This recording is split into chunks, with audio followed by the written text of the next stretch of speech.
I'm Chelsea Lowe, Impact Labs Program Manager at the Economy League of Greater Philadelphia, where I'm working on the Well City Challenge. Today, I'm very excited to have Scarlet Estelle. She's one of our recruitment and selection committee members for the Well City Challenge. And we're here to talk more about music as a tool for community building and how Scarlet in her roles, in her multiple roles, is working in that space. So Scarlet, thank you for joining us. Can you tell us a little bit more about your roles as Director of Member Success at Rec Philly and also as an artist manager for Max Swan? Awesome. Thank you so much. It is awesome to be here and be able to talk to y'all. I mean, my role, if I were to get my wish granted of never having the same 2 days, it would definitely be what I do today, right? So I, as Director of Member Success at Rec, I'm the proud director of this membership program where we have over 900 creatives who use our private studios. We have over 13 private studios, 10,000 square feet right in the heart of Center City that we just moved to less than a year ago, so about December-ish of last year. And there it's, I mean, caring for creatives, hospitality, marketing, promotion. I mean, everything really just goes into, you know, what it means to work on a day-to-day basis with creatives and in the creative community in general at Rec. So that's always fun. I feel like I work at Disney, which is very cool. And then as an artist manager, I am super blessed to be the manager of literally my favorite act in Philly. And I get to say that with like a super strong sense of pride, Max Swan, where I also just do day-to-day admin things, outreach. We just had an EP rollout, so that meant a lot of planning and coordination between our team. What's internal, what are we prepping to send out, and obviously how we're preparing them for success. Same thing kind of with Rec, with members too. So I really do live just like a really full life. I'm grateful to live a super full life, full of just awesome creatives and just like everyday spontaneity that comes with that. You've been leading a community during this year. Can you tell us more about how Rec has shifted to support their artists during this time? Particularly, I'm thinking around like the health of creatives.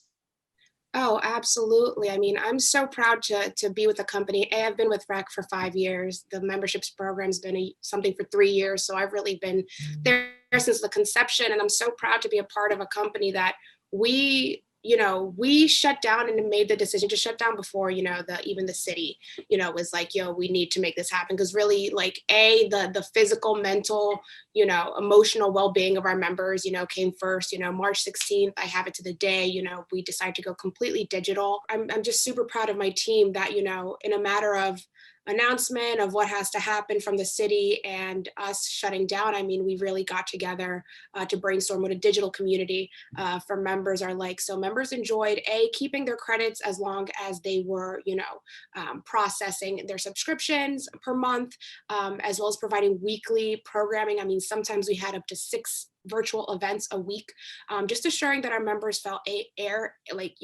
cared for, B, engaged, and C, hopeful, right? As a creative who, you're creating the art that people are consuming during quarantine. Like, all you want to do also is be supported and validated in a time where you're seeing your industry, kind of crumble before you, and not see any real out to it. So that was very important that we, created those spaces, and also I think my proudest moment of my team, who are an incredible group of folks who are far, like overqualified for anything they ever want to do. But in June, during the civil unrest here in Philadelphia and across the nation,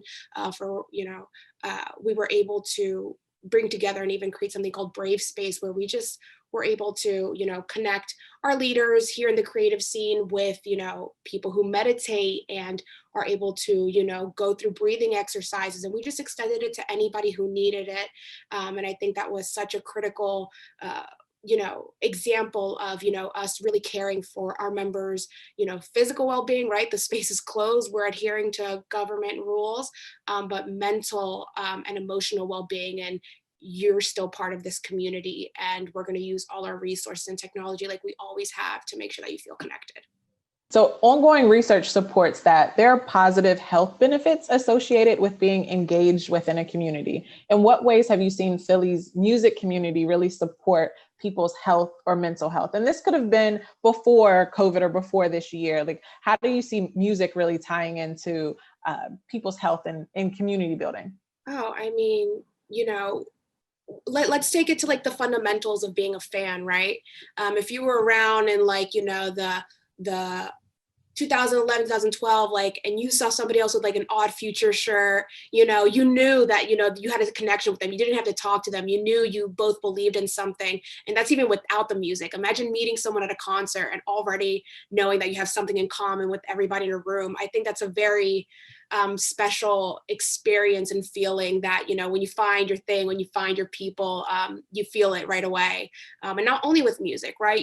With visual arts, with experience creators, and visual creators, right? Finding that niche and that spot where they feel like, they're validated. Right. So with music, you listen to music when you're happy, when you're sad, wanting to be happy, when you're happy and just want to tone down. I mean, as humans, all we want is connection. And when we're able to find it, by ourselves and in a controlled fashion like that, I think that's super powerful. That's why I'm always like, I don't care what you think about your song, put it out. Like, you don't know who needs it. So music does that for a lot of people. I've met some of my best friends and hung out with some of the best people I know at, Boot and Saddle down in South Philly that just closed today, which, such a loss for the music community. But what COVID's done is just, created a humanity around, what we're all going through and this rat race kind of that people felt like they were on. And I think it humanized everyone and just made everyone want to and need to support each other, because again, if we want an industry after this, we have to nurture it now and make sure that it stays alive. That's a great point that you bring up around supporting the community. So I'm curious to know, so pre-COVID, concert venues, clubs, those were real outlets for people who wanted to relieve stress or wanted to express joy. So how can people give back to Philly's music community during these times? Oh man, I mean, let's talk about the list of venues on the brink of closing right now. Giving a huge shout out to Underground Arts right in my neighborhood, who just has been such a pillar. Look at these venues, right? What was the last place you went to go see a show? Do they have a fundraiser? Are they selling a shirt to keep the lights on and keep their crew fed and sheltered during during this pandemic? These are ways, and even if you can't monetarily, support virtually, right? So Save Our Stages is aiming towards what it means to bring an industry back, right? What it means to save our stages and the people working on it and behind it and at the sound booth and at the merch booth. And there's just so many things and people. Like, think about the last time you went to a concert. It's not just the artist that you're seeing, right? You went through the bouncer, the ticket taker, the security guard, the guy doing IDs, the bartender, the merch person, the sound, and everything in between. Philly's loud. I love it. And I mean, again, I'm talking artists being like this blip and like crew and people working in this industry being this big. It takes about 200 to 300 people to put together a production. So finding ways like those websites to fundraise, share, right? Put the pressure on your local, government to make sure that these people can get the support they need.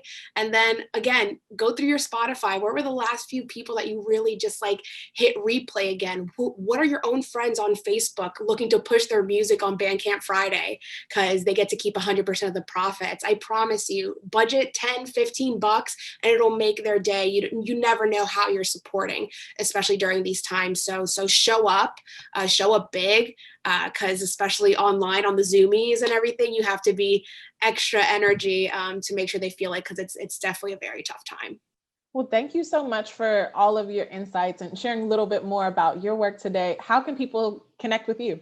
Yeah, absolutely. So I'm pretty active on the interwebs. I'm at Scarlet Estelle, SCARLETE ESTELLE on Instagram and on Twitter. Those are my two biggest ports. Definitely DM me, let me know what you're up to. And if you need any support, just guiding through what this, whole pandemic is, especially as a creative, I can promise you some pep words and, words of encouragement to get through it because we're in this together.